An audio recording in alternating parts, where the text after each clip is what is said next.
Suspense. And the producer of radio's outstanding theater of thrills, the master of mystery and adventure, William N. Robeson. One of the axioms of drama might be summed up in the words, don't cheat the audience. Yet one of the most famous short stories of the century, The Lady of the Tiger, does just that. No, we are not about to bring you that famous masterpiece, but the story we are going to tell, in addition to being well calculated to keep you in suspense, is also guaranteed to start a lot of arguments, none of which we hope will become too serious.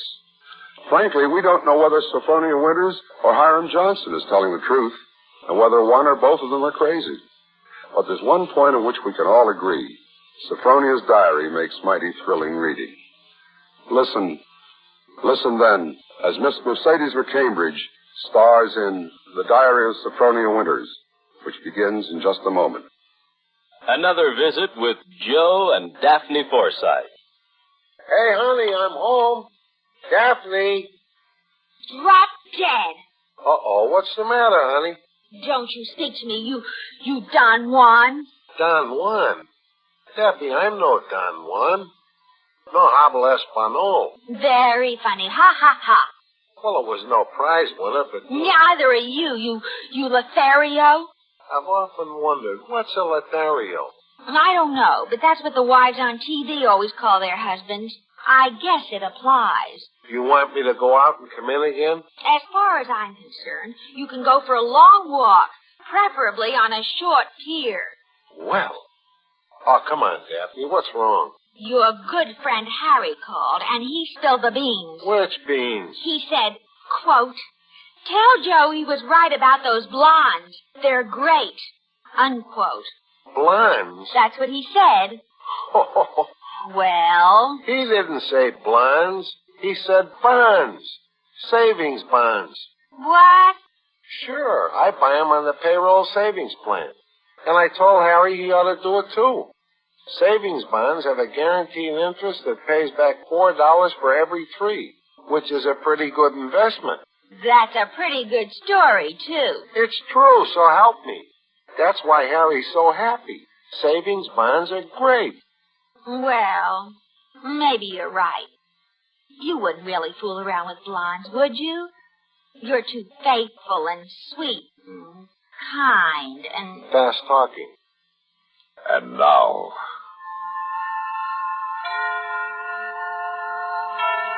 The Diary of Sophronia Winters, starring Mercedes McCambridge. A tale well calculated to keep you in suspense. February 1st, St. Petersburg, Florida. I, Sophronia Winters, have hereby begun this diary because on this date I feel, for the first time in my 60 years, that I have begun to live. It happened this morning. I had just settled myself on the beach when I noticed a man, a thrilling-looking man, strolling toward me. Well, sitting out here all by your lonesome? Oh, well, yes, I am. Didn't I see you last night over at the Starfish Tea Room? The Starfish Tea Room? Oh, yes, I was there yesterday. Set a mighty good table over there. Mind to sit down beside you? Not at all. Oh, just a minute. Sit on this magazine. This sand sticks to your clothes. Oh, sand, don't bother me. Johnson's the name, Hiram Johnson. Come from Green Harbor, Maine. Run a big hotel up there summers. That's my whole history in a nutshell. My name is Sophronia. Sophronia Winters. Sophronia? Mm-hmm. You know, that's quite a coincidence. My sister-in-law's name is Sophronia. Sophronia Johnson. You ever heard of her? She looked quite a bit like you. Sophronia Johnson? No, I'm afraid I haven't. Who was she? Someone very famous? I'm so ignorant about these things. No, Sophronia wasn't very famous up in the state of Maine for a while, some time back. Well, look where that sun climbed to. I'd say it was close to lunchtime, and I'm going on a hunger strike unless you have lunch with me. Oh. Yeah?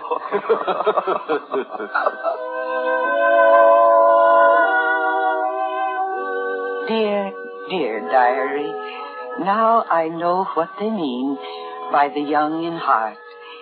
There is indeed a boy for every girl in the world, and I have found mine. He is so kind and so generous and so strong, and I am so weak because I want to be. Oh, what's the good of waiting, Sophronia? I got to be back at the hotel in a week. We may never see each other again. Oh, Hiram, don't say that. I couldn't bear it. Then let's do it right away, tomorrow. There's a parson out on Coral Avenue who'll do the job for us, and we can take a nice moonlight drive out the Alligator Farm afterwards and have a nice shore dinner. Then climb on board the Orange Blossom tomorrow night for Maine. Oh, but what would your family think? Wouldn't they be shocked? Family's all dead. I'm my own boss. There'll just be the two of us, alone together. The two of us, alone together.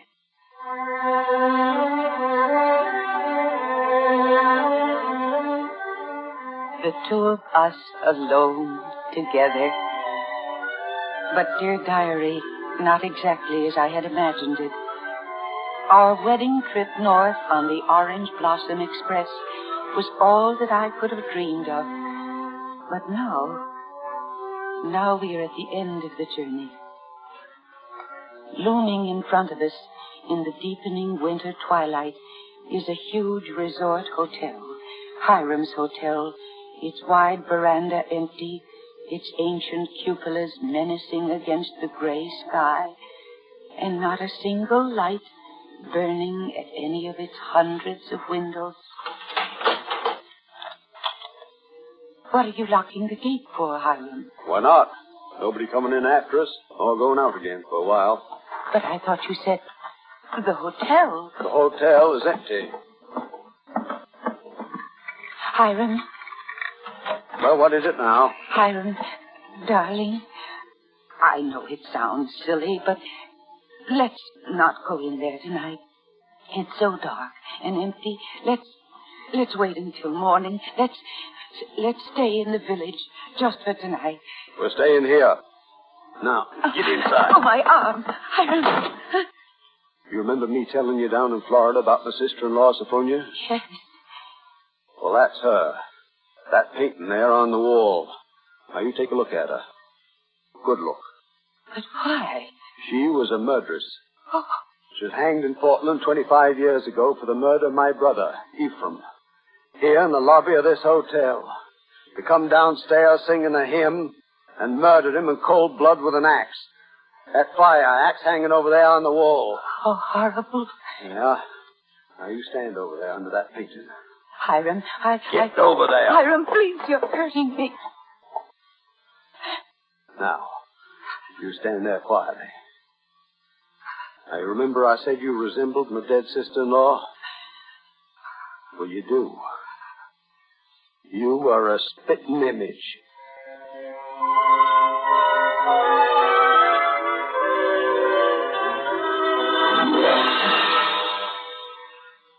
In a moment, we continue with the second act of Suspense.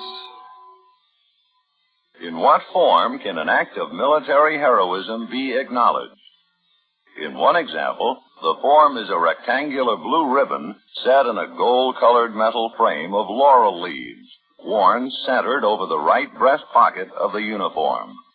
A bronze oak leaf cluster may be affixed to the ribbon for each subsequent award of the same decoration.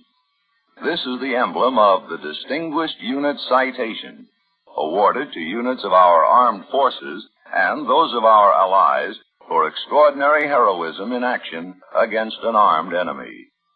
One of America's newer military decorations, it is designated to recognize activity on or after December 7th, 1941.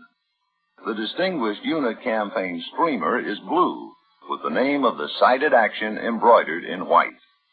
To be eligible for this citation, the degree of heroism required is the same as that which, in an individual, would warrant the presentation of our second highest award for valor, the Distinguished Service Cross. The Distinguished Unit emblem may be worn permanently by all those involved in the cited action. But for those individuals joining the unit later, the emblem may be worn only for the duration of their assignment. Both as individuals and as members of military units, America's servicemen have proved themselves worthy of medals and worthy of admiration by their countrymen. And now, starring Mercedes McCambridge, Act 2 of The Diary of Sophronia Winters. I cannot understand it, and my heart is heavy. The hotel is deserted, unchanged, and apparently uninhabited for 25 years. Wash bowls and pitchers still stand in the empty rooms covered with cobwebs. The great dining room with its oak woodwork is alive with rats, and a row of broken rocking chairs on the front porch faces emptily out to sea. Does he mean this to be my home? And now, my dear, let me show you the grounds. Oh, but it's dark. I want to show you where my sister-in-law Sophronia is buried. But can't I see it tomorrow in the daylight? You'll see it now, Sophronia. Hiram, you're hurting me. I'm sorry, my dear, but you must learn to do what I say. And then we shall have no trouble.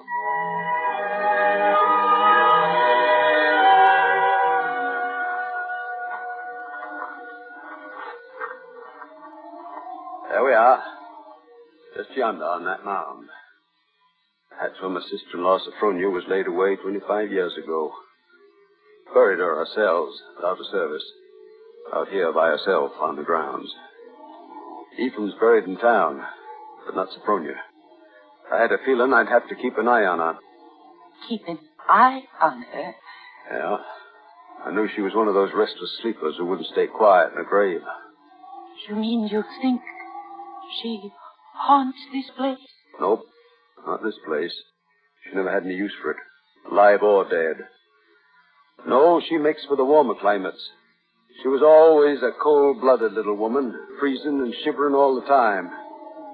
Places like California and Texas and Florida she makes for. Florida? Yeah. One of her favorite haunts, particularly around St. Petersburg. She likes the flowers and the sun and the romance. Hiram, I feel cold. I'm shivering. Do you mind if I go inside now? In a minute.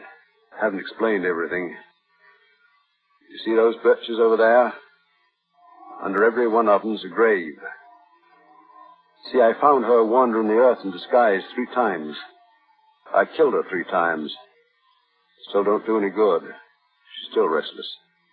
You mean you killed 3 different women? Yep. Now I keep another grave open. Remind her. Waiting now. Would you like to see it, Sophronia? Oh, no, Hiram, no, please, I... You afraid to see it, Sophronia? No, Oh, Hiram, you don't think just because my name happens to be Sophronia and that I look a little like... Think what, Sophronia? Nothing. Well, we mustn't have you catch the cold, my dear. Well, you come back along in the hotel. I'll show you to your room.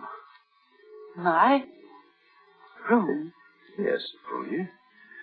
Your room.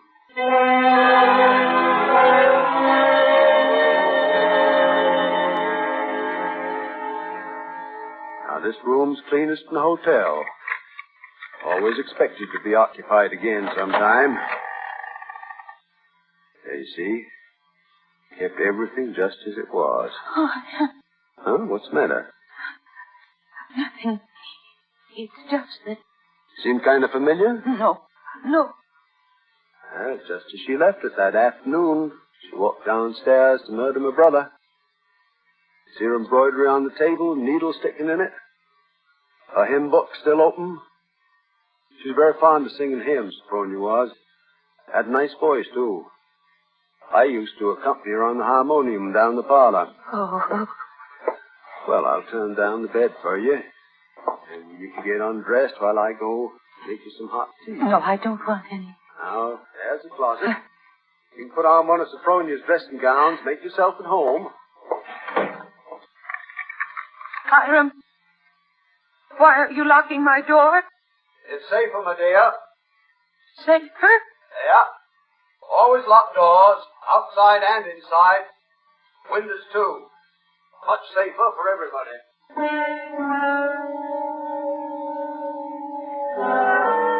It must be nearly midnight now. I don't know. I don't know how long it's been since he locked that door on me and left me alone in this horrible room with its hideous little mementos of a dead murderess.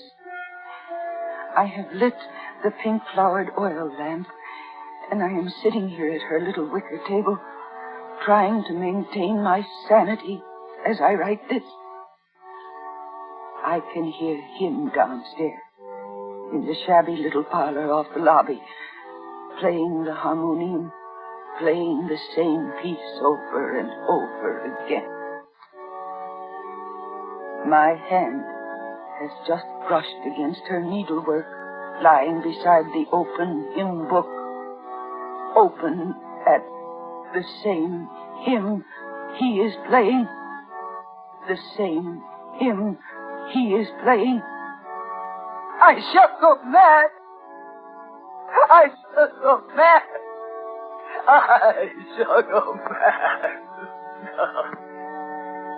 In a moment, we continue with the third act of Suspense. We have, together, ample capacity and freedom to defend freedom.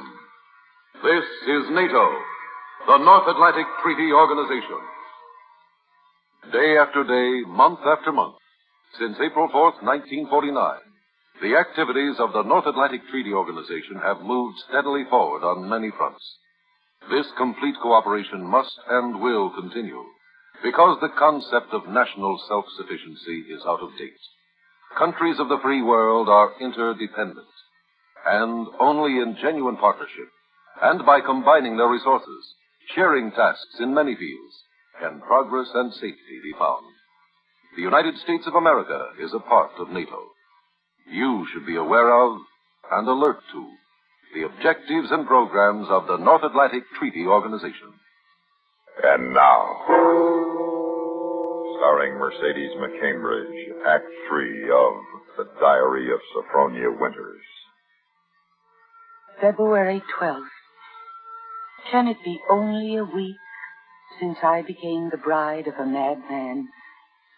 Now I live only from moment to moment, listening to each creak on the stairs, each note as it slowly wheezes from the old harmonium, wondering when he will come for me, when he will drag me out to join those other Sophronias in their frosty graves beneath the naked birches. Sophronia! It's coming. Sophronia? Come downstairs. I want you to sing with me. Sing, sing. She sang with him, he said. How can I come downstairs when my door is locked? It's unlocked. You try it. Unlocked? Oh, no, how could it? Oh, it is. It is. And I never knew it. I never knew it. Come in, Sophronia. He unlocked it sometime while I was just sitting there. Oh, why didn't I try a few more times? Why did I just sit there assuming? No, he'd have caught me anyway. He'd have known. But I might have got away. Now it's too late. He's going to kill me. Sophronia! Yes, Hiram. I'm coming. Hiram, where are you? Down here, in the parlor. At the harmonium. Yeah. Waiting to sing with you. All right. I'll sing. I haven't sung in years, but I'll try. I'll sing with you. I'll stay out here in the hall. My voice will carry better. Always did carry better in the hall, didn't it, Sophronia? Of course, you know, Both the front and back doors are locked. Yes, I know, Hiram. Abide with thee, fast falls eventide.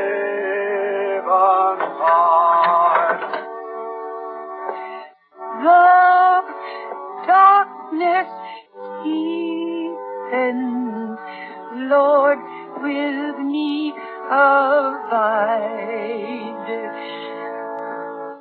When other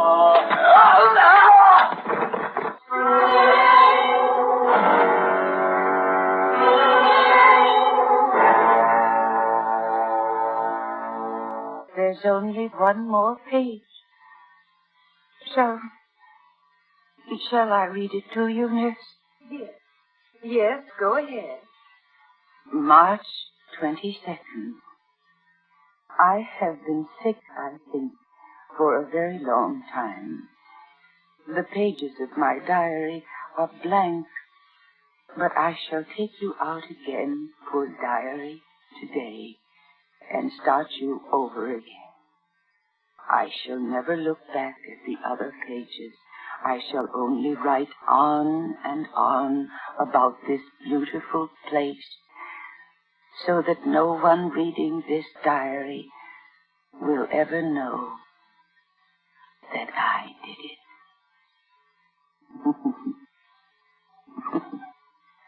But I did do it, diary. I was smarter than he. When I opened that door at the head of the stairs and heard the music, when I saw the fire axe still hanging on the wall, I was so cautious, so terribly cautious. I tiptoed like a little mouse, even as I sang the hymn, into that room where he was playing. If a reflection of that axe had so much as glimmered across the wood, if he had turned. But I was clever, so much cleverer than he. I kept on singing, and now I'm free, free as a bird. I'm free, and he shall never catch me now, not this time, or ever again, because he's dead. Isn't he, nurse? Nurse? Isn't my dear brother-in-law, Hiram, really dead? Yes, Miss Sophronia, he's dead. And now we'll put the diary away, shall we? Remember what the doctor said. We mustn't overdo if we're to get well. Oh, but I don't want to get well, ever. I like being sick. I feel so safe.